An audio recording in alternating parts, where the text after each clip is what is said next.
Et salut à tous. Bon, dans cette vidéo on va se repasser un peu les travaux que j'ai fait juste avant l'agnolage. Donc ce qui concernait tout ce qui est curage du bâtiment au niveau fumier. Je vais tout vous expliquer dans la vidéo. Et en deuxième partie on fera un point un peu sur où en est l'agnolage, comment ça se passe et un petit point météo également. Allez, on perd pas plus de temps, on y va.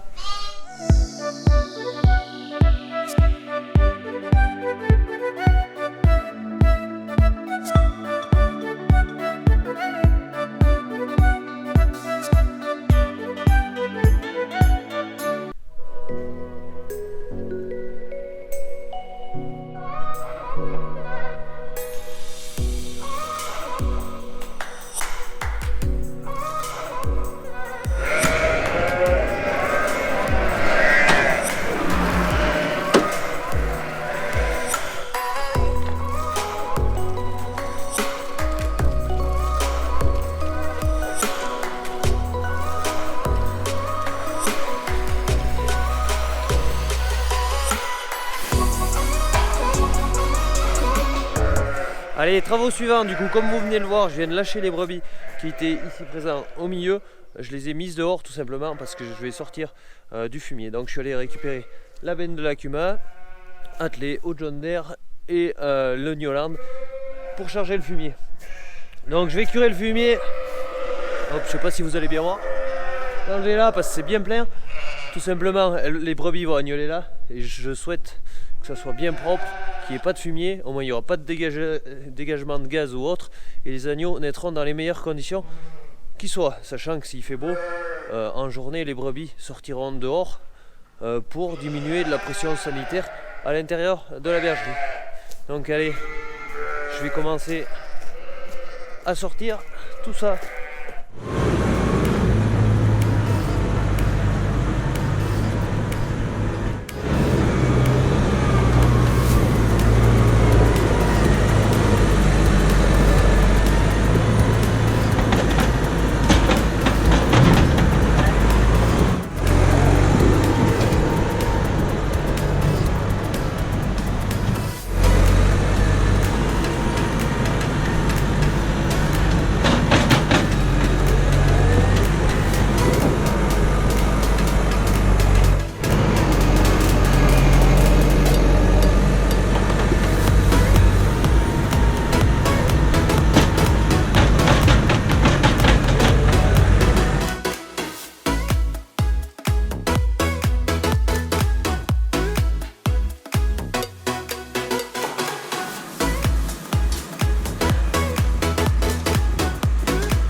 Allez, la remorque est chargée, du coup je vais vous passer quelques images au drone du transport.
Voilà, il fait des conditions optimales pour sortir du fumier.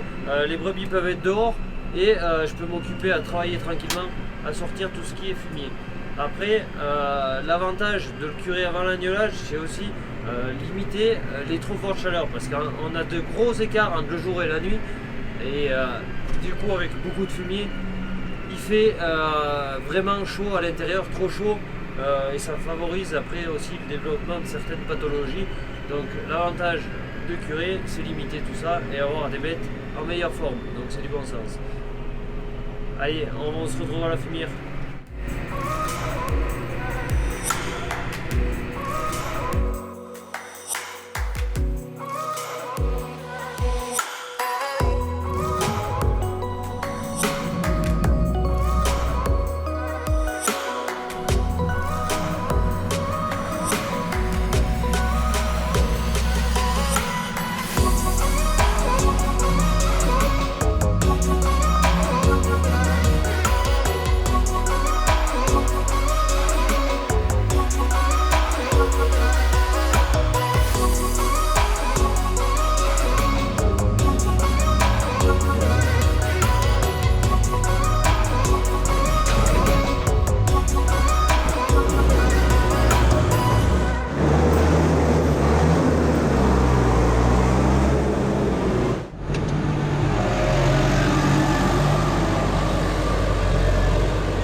Voilà, je suis en train de vider la dernière remorque comme vous êtes en train de le voir ici derrière. Donc je finis de vider ça et ensuite on va s'occuper de tout ce qui est paillage pour recevoir les brebis. Allez.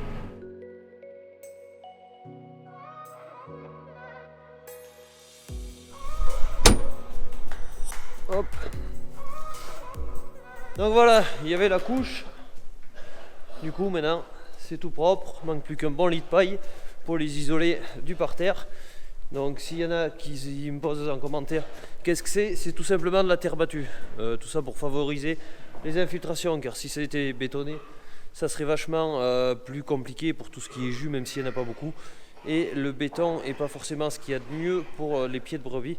Donc voilà, allez. Comme vous voyez, elles sont pas malheureuses, elles sont là-haut, à l'herbe. Ça fait plaisir de les voir dehors. Allez, voilà.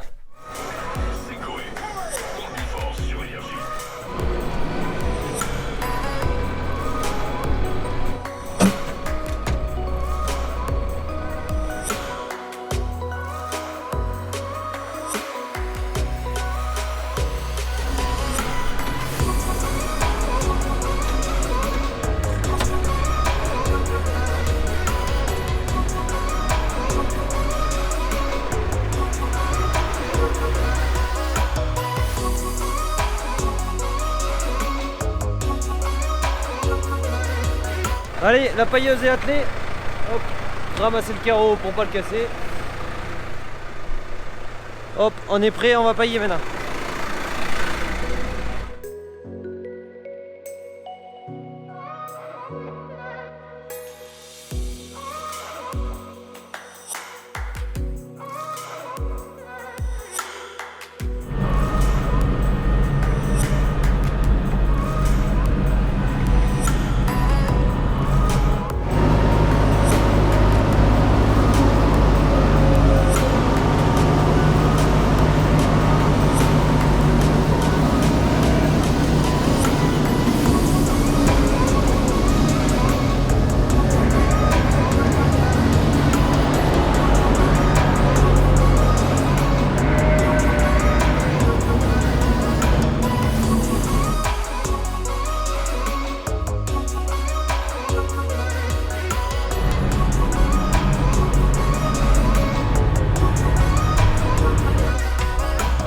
Allez, paillage terminé, maintenant je vais m'occuper de préparer le pédiluve et je vais faire passer les brebis avant de rentrer au pédiluve. Ça leur permettra qu'elles aient un peu de sulfate de cuivre par les pieds pour prévenir les boiteries. Voilà, paillage grossier et qu'elles vont rentrer avec leurs petites pattes, elles vont mettre tout ça de niveau.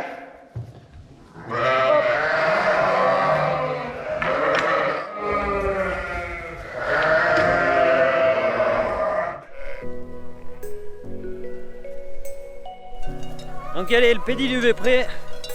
La nuit commence à tomber, je vais en profiter pour les rentrer. Du coup ça leur fait vachement du bien de se dégourdir un peu les pattes avant la mise bas. Ça permet qu'elles se dékilosent un peu les jambes, que en bergerie elles peuvent bouger, mais elles sont bien aussi bien à l'air libre. Mais bon. Allez hop, on est là.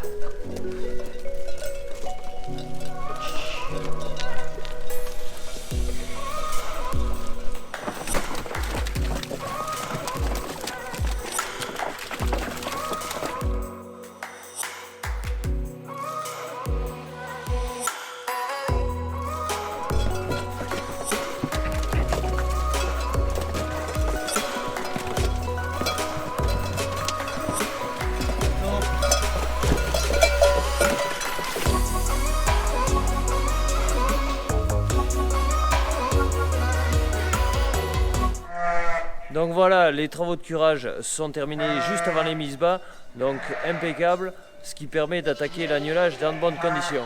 Après j'ai eu des questions pas mal, est-ce que je désinfectais ou autre les bâtiments avant de remettre la paille et de remettre les animaux? Tout simplement non, parce que utiliser un désinfectant, pour moi, j'en vois pas l'utilité.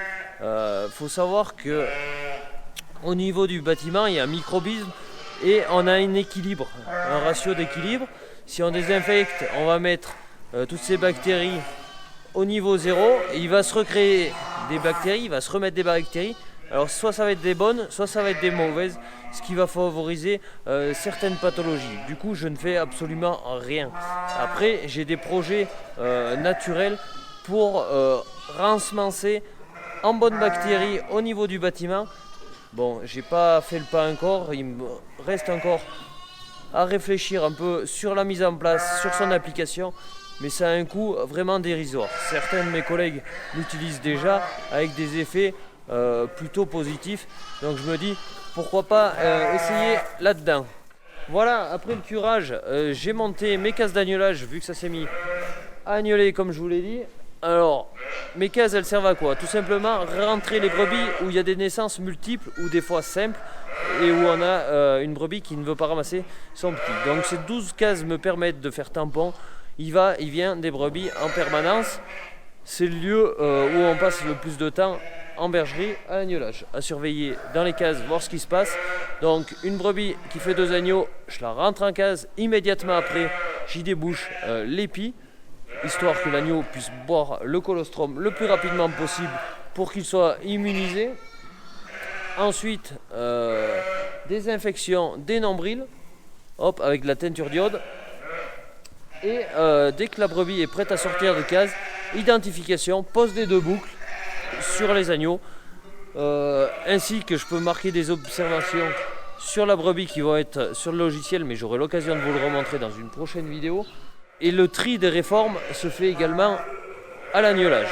Donc une brebis qui n'a pas de lait, une brebis qui manque d'écartier, une brebis qui est vieille, elle est identifiée, repérée pour pas qu'elle soit remise en lutte tout simplement. Au bout de 15 jours d'agnelage, grosso modo 50% du troupeau a agnelé, donc pas mal d'agneaux de lait. Ça se passe plutôt bien. Après j'ai quelques soucis au niveau des doubles où je ne vais pas en trouver là évidemment. Où c'est pas flagrant. Hop. Si, tac. Là, du coup, ça c'est des jumeaux. Non, c'est des triples. Bon, mais ça fait pas. Du coup, hop, cas typique. Ici, on a une brebis qui a fait 2 agneaux. Pousse-toi. Donc, comme vous pouvez le voir. Hop. Bon, ça se voit pas bien. Il y en a un gros, un petit. Donc ça, je sais pas d'où ça vient. Ça m'est eu arrivé d'autres fois. Normalement, des jumeaux, on se voudrait qu'ils aient la même taille à la naissance.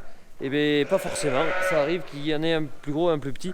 Donc il faut faire super gaffe qu'ils prennent bien le colostrum et que le petit soit vachement vigoureux pour rattraper son retard de croissance qu'il a eu. Sinon, il va se faire bouffer par son frère. Donc voilà, grosse surveillance à ce niveau. Une fois qu'elles ont agnelé et sorti de case, elles se retrouvent dans le petit lot. Donc là, j'ai tout mon côté de plein avec mes séparations. Hop, et dès que tout va se ramasser comme il faut et être impeccable, je vais enlever les séparations, ce qui leur donnera accès au parc des agneaux.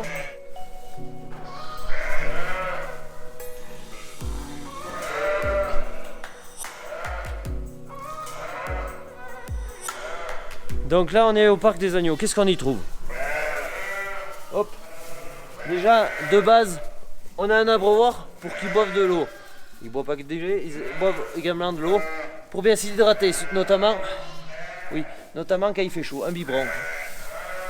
Ensuite on a une boîte là où il y a de l'argile.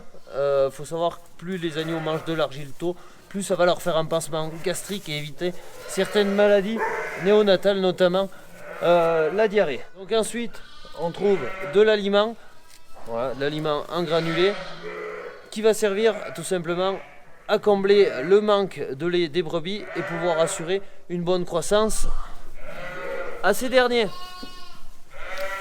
Voilà pour ça, mais je vous referai un point complet tout comment ça se passe pendant l'agnelage, si j'arrive à prendre le temps de tout vous filmer comme il faut et de tout vous expliquer.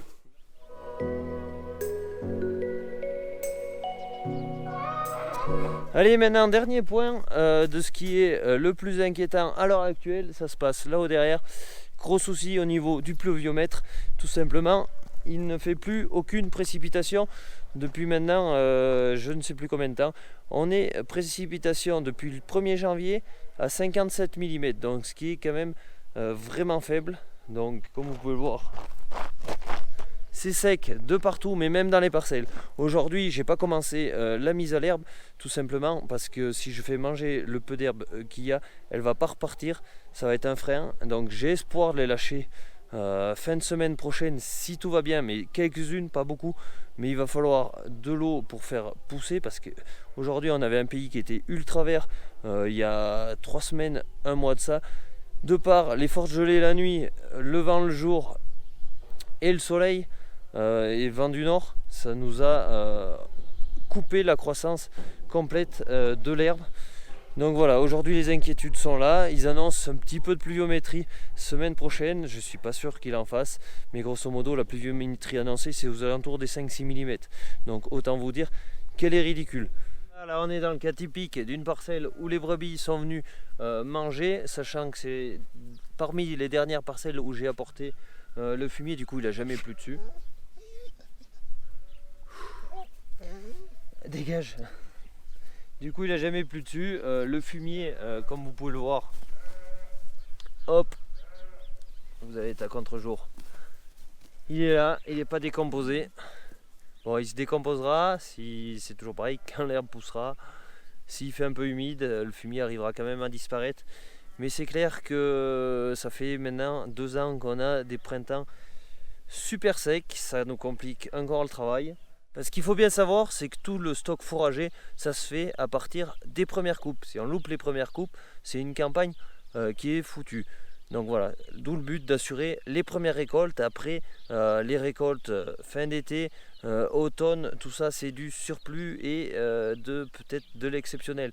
Donc il faut sécuriser déjà le fourrage pour le prochain hiver de par les premières coupes. Normalement, au printemps, je pratique du déprimage sur certaines parcelles, donc faire manger le peu d'herbe qu'il y a, ensuite petit apport d'engrais, tout ça pour une fauche de foin tardive, que j'appelle même plus du regain. Je vais être obligé d'en faire un peu vu la surface que j'ai à faire pâturer. Mais voilà, ce qui risque de compromettre du stock par la suite qui me servait au stock hivernal. Sachant que si on fait un déprimage et qu'on ne peut pas faire de foin derrière dessus, croyez-moi, ça sera vraiment une piètre d'année. Donc voilà, on va voir ce que ça donne. Je vous tiendrai au courant, informé de tout ce qui se passe. En attendant, toujours pareil, si vous aimez mes vidéos, n'hésitez pas à vous abonner, à activer la cloche de notification. Et moi je vous laisse, je vous dis à la semaine prochaine. Ciao, bye bye.